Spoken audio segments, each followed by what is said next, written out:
It is game day eve for the BYU football program. They are in Tampa, Florida, getting ready to take on USF at Raymond James Stadium. We'll give you our keys to the game, my keys to the game, as we get ready for that matchup. We'll also talk about the latest when it comes to BYU sports with the weekend ahead. The BYU men's basketball program is putting Utah State basketball on ice, similar to the football program. We got a lot to cover on today's edition of the show. You are Locked On Cougars, your daily podcast on the BYU Cougars, part of the Locked On Podcast Network, your team every day.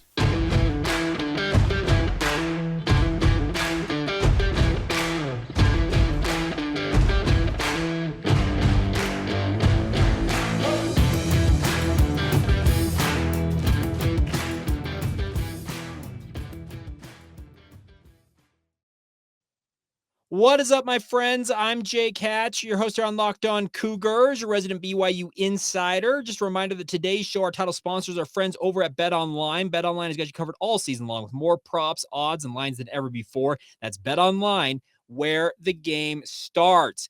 Thank you for making us here on Locked On Cougars your first listen of the day. Always appreciate you guys taking the time to check out the show. We are very proud to be part of the Locked On Podcast Network, where, of course, the motto is your team every day. And as such, we are your only daily podcast focused on the BYU Cougars.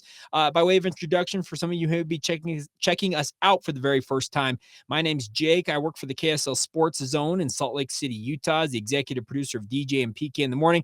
I'm going to see if I can show this on YouTube. There you go. You can see I'm wearing a Utah Jazz shirt today. Actually recording this on Thursday. Some crazy news earlier on in the day with Donovan Mitchell getting traded to the Cleveland Cavaliers. So never a dull moment in sports media, but thank you all the same for joining us to talk all things BYU. BYU is in Tampa, Florida. They flew in yesterday afternoon. The way I understand it, they were having a walkthrough in the Tampa area yesterday evening to get themselves acclimated to the humidity and the weather and everything going on down there.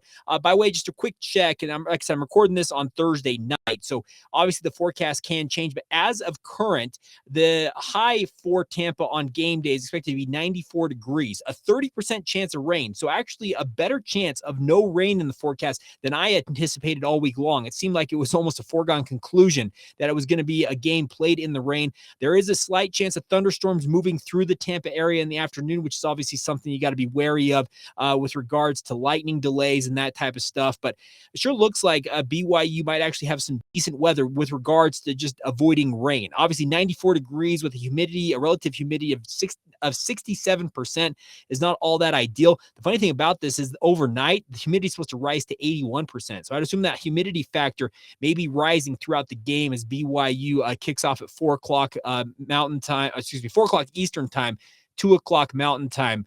And that's going to be an interesting dynamic. The BYU, can they endure that heat and humidity and get through this game? They obviously have been working on this. If you watched yesterday's show with Clark Barrington, he said it's been a weeks-long effort getting guys ahead of the hydration game, pickle juice shots, Pedialyte packets, all that stuff, making sure that they're as hydrated as possibly they can possibly be going into this game, because it's a critical element. BYU's got to be able to stay on the field and keep their guys playing from the entire game. That's the thing about this. You can't have guys cramping up. You can't have guys lost due to cramps, that type of stuff. You've got to avoid that at all costs.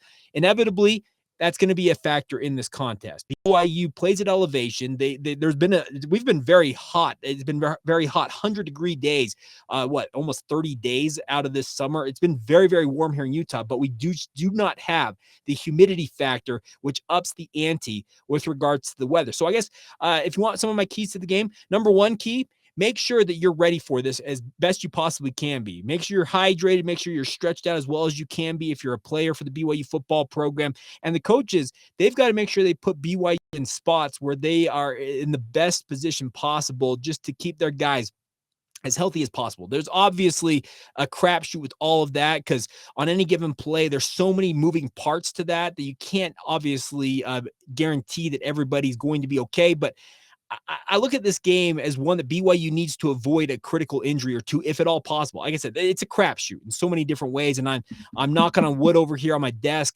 because you never want to see guys lost due to injury.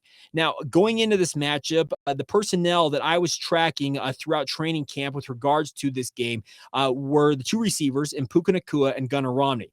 Last I heard on this, and as I said, I'm recording this on Thursday night, I am expecting that Puka Nacua will play in this game. I am not expecting Gunnar Romney to play. I'd be happy to be wrong on Gunnar, and I'd love to have both of them playing in this game. But the intel I have received is I expect Puka Nacua will be on the field for BYU in this matchup, while Gunnar Romney is likely to sit out.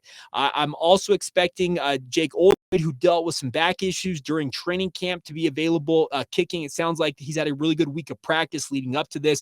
He had sat out some of the practices earlier on in training camp with some of the back issues he's dealt with in previous years of his BYU career. He's expected to be okay. I'm actually expecting BYU to be very, very healthy, all things considered, in this game. It really feels like Gunnar Romney and Chaz Ayu are really the only big losses. One thing also, Atunai Samahe. I mentioned this a couple of times on the podcast.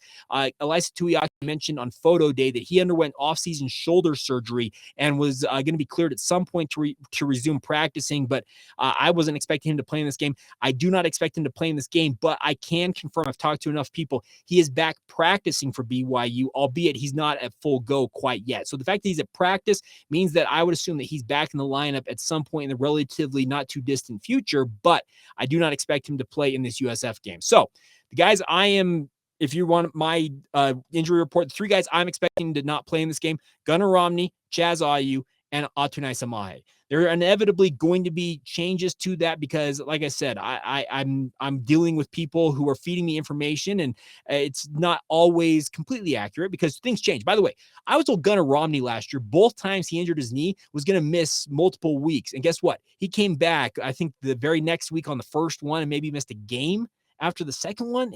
The dude battled back. If Gunnar Romney is able to get cleared, he will be on that football field. This is not a guy who I would be like, he's going to sit out. That's not Gunnar Romney's style. If he is able to play, he'll be out there. So that's one thing, I guess, the injury report for you guys. Now, a couple of the keys to the game, I feel like, for BYU in this matchup. Number one, take care of the football. It's a weird week. Week one has a ton of upsets, I feel like, relative to the rest of the season in college football, whether it's FCS over FBS upsets and games like this where BYU, according to our friends at BetOnline, BYU is a 12-point favorite. They're a heavy favorite in this game, according to the bettors. But the biggest thing is, there's weird things that happen in this. You've got to take care of the football. The rain factor in this game, I was concerned about because that can really level the playing field for a program at a disadvantage like USF. I've mentioned that a couple of times this week in the lead up to this game. With 30% chance of rain means it's probably more likely to be more of a dry contest. And that actually, I think, plays to BYU's advantage where they can take care of the football. But you got to cover up the football. You can't have it stripped out if you're the running backs. You can't have it tip off your hands if you're a wide receiver. Jaron Hall, he can't have a misfire or throw behind guys, have it tipped up, that type of stuff. You've got to avoid the turnovers in this game. If you avoid the turnovers, if BYU comes out of this game plus in the turnover margin, I think they win the game comfortably. And plus means they have more takeaways than turnovers. If they're even or plus, I really like their chances in this game. Another thing, it comes courtesy of our friend Jeff Hansen over at 24/7 Sports, Cougar Sports Insider, as well as the Give 'em Hell Brigham podcast. By the way, both fantastic resources. If you're a BYU fan, they're not paying me to say that. They're just good friends of mine. Jeff and Garrett over there do great work. He put this out on August 31st. At Baylor, Gary Bohannon, who's going to be USF's starting quarterback, and obviously beat BYU as the starting quarterback for Baylor a year ago, torched teams who blitzed him. He completed 63% of his passes at 8.5 yards per attempt when he was blitzed. When he was under pressure without a blitz, meaning a 3 or a 4-man front, essentially the defensive line getting after him, he completed just 39.1% of his passes for 5 yards per attempt. That is a stark contrast.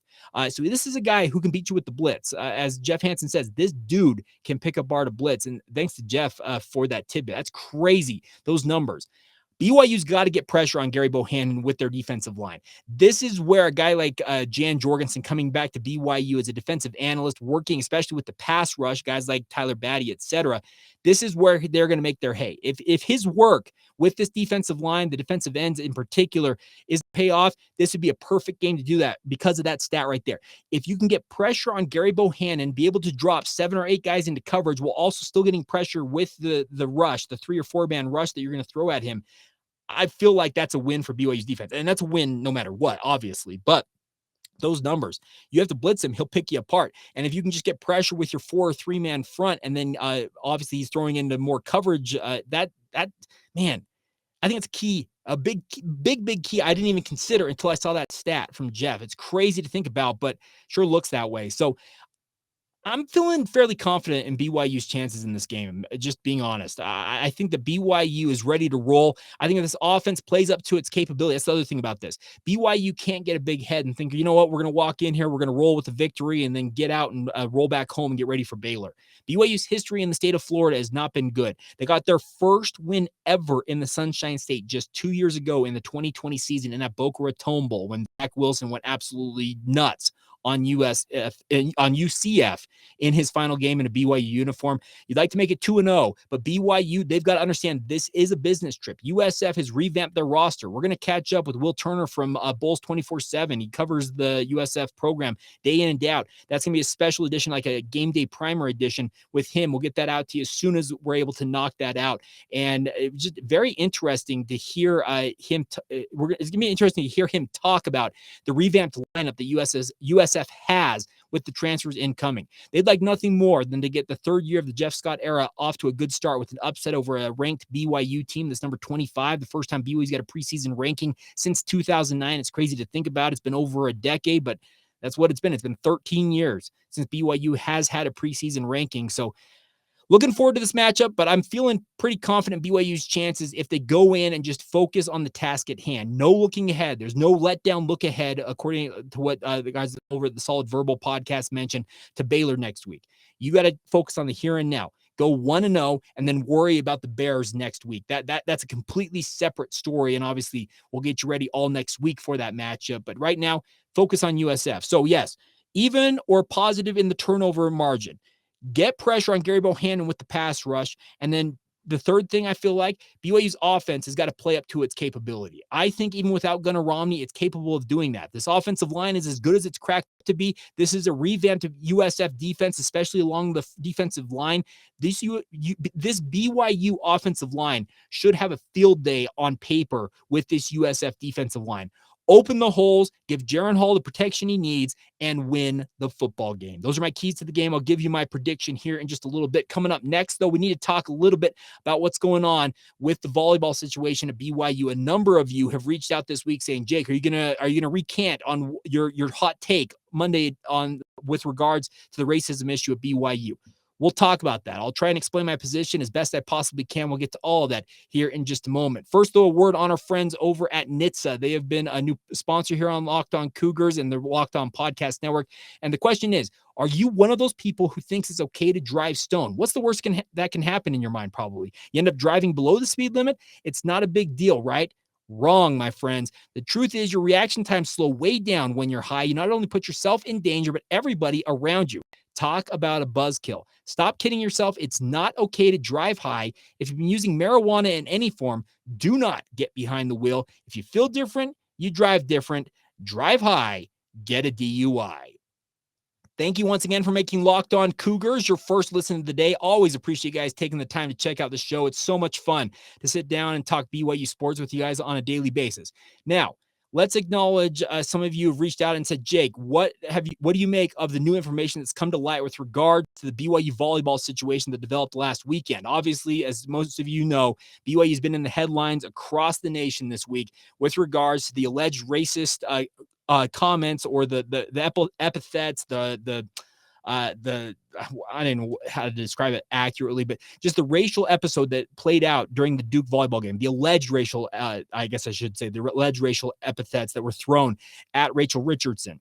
Now, a number of you have reached out and said that there's been no evidence that corroborates what she claims happened. Obviously, the godmother of Rachel Richardson, she's running for I guess, is it a court job, a judge? She's running to be a judge in Texas. She's the one that kind of lifted the lid on all of this.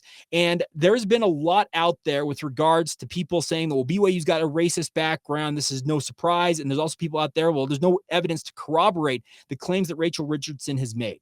Let me be very clear about this. Do I regret what I said about racism on Monday? No, I will not recant on any of that because racism has no place at BYU or anywhere else in our society. Let me get that out of the way right up front. I had a great chat with good friend Harper Anderson on his podcast on Thursday, talking on Latter Day Takes about this situation. And we had a really, really good back and forth with regards to, okay, the initial reaction for this, BYU putting out the statements they did, I feel like put BYU in a corner. They essentially, I know they didn't necessarily say that this absolutely happened, but their statements in the moment over the weekend, the multiple statements put out by BYU Athletics and Athletic Director Tom Homo painted the Cougars into a corner. Now, if BYU wants to go and defend themselves, they can do that. Great, go right on ahead. But I have no reason to think that Rachel Richardson, not reason to think, I have no reason to doubt what Rachel Richardson had to say. Do I think she may have heard something and thought it was a racial epithet that was at her? Maybe so. She may have thought she heard something, and that may have been wholly inaccurate what she actually heard. There were 5,500 people in the Smith Fieldhouse. It was a record crowd, if I'm not mistaken, for a BYU women's volleyball match. So there's so much noise in there. It's crazy. The BYU has now revamped how the Rock is going to be configured there in the Smith Fieldhouse. They've taken them off the court down there on that's the south end of the court, if I'm not mistaken. And they're going to redistribute how that lays out. I'm just going to advocate for my friends in the media that cover that. I think that should be the new media staging area for BYU volleyball. Obviously, with volleyballs flying around, that would cause issues with regards to laptops potentially getting hit or media members not paying attention getting hit in the head. But hey, I think the media members would take that. Shout out to Sean Walker and guys like Darnell Dixon who do a great job covering this. But the point at hand is that Rachel Richardson felt unsafe in the moment. That much is clear because she has been on multiple programs. I spoke with Holly Rowe from ESPN. This has been all over the entire country. So, do I regret what I said on Monday? And a number of you have asked, well, are you gonna take back what you had to say? No, I'm not going to take back what I had to say because in the moment that the information I had at hand, BYU essentially admitted and was judge, jury, and executioner on itself that what happened. There has been information that has been revealed and has come out later throughout the week that has made me kind of reconsider the whole situation at hand. So I don't regret what I said in the moment, but at the same time, there are a lot of things that have come out in the time since that have me questioning exactly what happened in this whole episode.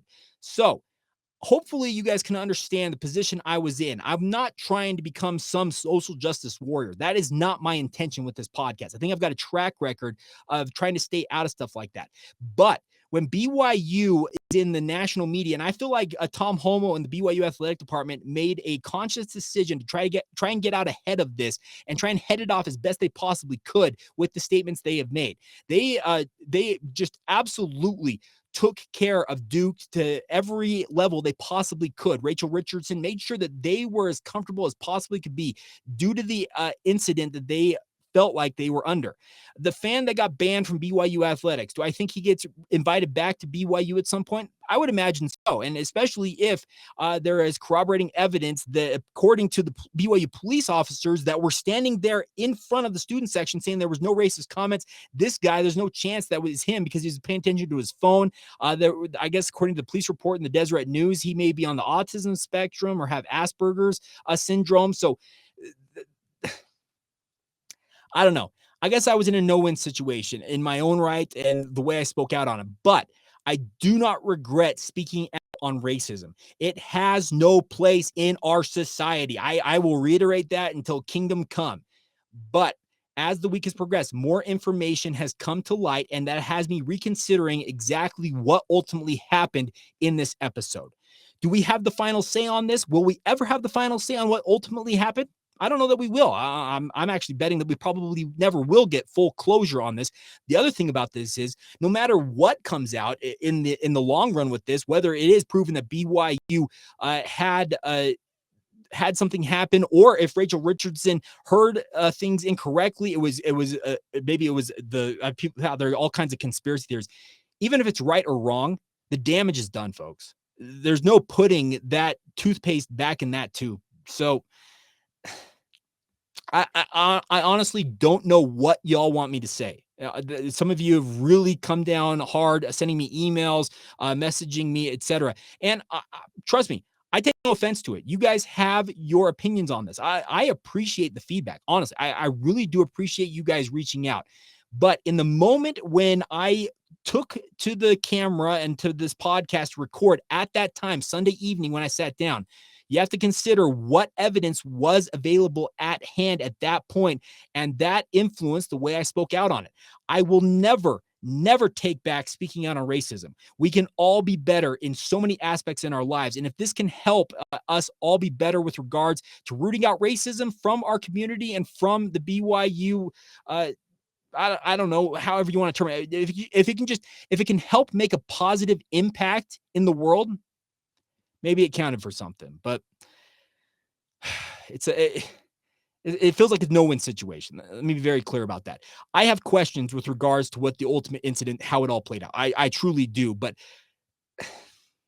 hopefully you can understand the situation I found myself in and understand that I am acknowledging that the information that has come to light since I first spoke out on this, yeah, there's been a change in how I consider ultimately everything played out in this scenario, but it's a no-win situation for anybody. That's the thing about this. It is a no-win situation for BYU, for Duke, for Rachel Richardson, for yours truly. I sincerely hope, I guess my overall thing is it makes a positive impact and we can continue to root out some of the ills in our society, and especially when it comes to racism. So pardon the kind of rambling rant there, but that's kind of where I stand on it, and hopefully you guys can understand that. All right, we'll wrap up the show here coming up in just a moment. I need to get my picks of the week, obviously in college football beyond just BYU. We'll give you my score prediction for BYU-USF, and we also need to get to some other notes with regards to other BYU teams in action this weekend, including that BYU volleyball team that's hosting another invitational this weekend. We'll get to all of that in just a moment. First, though, a word from friends over at Intercap Lending. There's a reason that no lender helps more families in Utah with their mortgage needs than Intercap Lending. The reason? Intercap gets deals done. They feature a quick and simple process. They're closing loans 2 weeks faster than the industry average. And although fast is great, the ultimate goal is to create a stress-free home loan process for you, the consumer. Steve Carter is our personal loan officer over at Intercap Lending, helping all Locked On listeners. He has helped hundreds of Locked On listeners going back to 2018.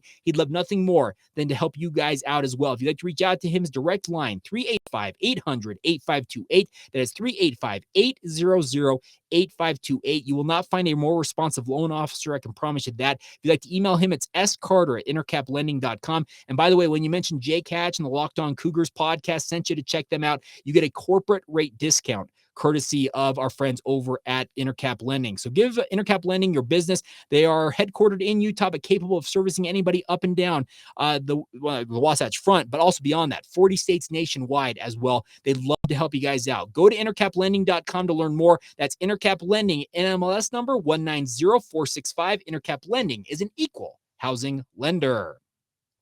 Want to encourage you guys to make sure you make a time to check out the Locked On Big 12 podcast. Josh Neighbors has got you covered top to bottom when it comes to the Big 12 conference, making sure you guys are up to date on everything going on in BYU's new conference home. Get that free and available wherever you get your podcast or on YouTube, just like this show. All right, before we go on today's show, let's run on the weekend schedule for BYU sports. You're going to have BYU volleyball and the BYU Nike Invitational. They open up play with Utah State. That's actually Thursday night. They'll be playing that. They'll also be playing Cincinnati on Friday. And then obviously BYU football in action at USF. Women's volleyball will also take on number 10 Pitt at the Smith Fieldhouse. That'll be the kind of the nightcap of everything for this BYU Nike Invitational.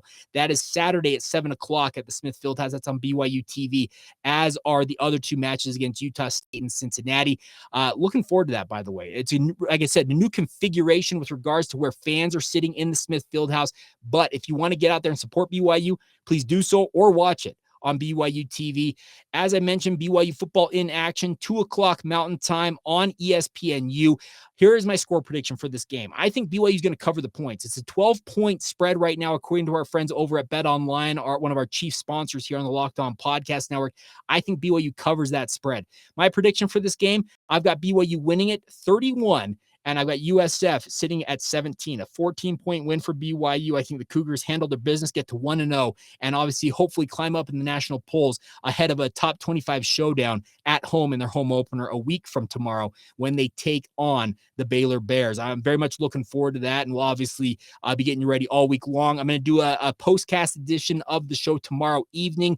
After this game goes final, I'll also be hosting pre- and post-game coverage for the KSL Sports Zone. If you want to tune into that on the radio, 97.5 FM, 1280 AM here along the Wasatch Front. Me and Alex Kier will have you covered. We're actually doing a 2-hour pregame show beginning at noon on the Zone. So tune in. We'd love nothing more than you guys to support the show. Now, our final thing before we go today, last week I did a 6-game, I called my picks of the week for college football in week 0.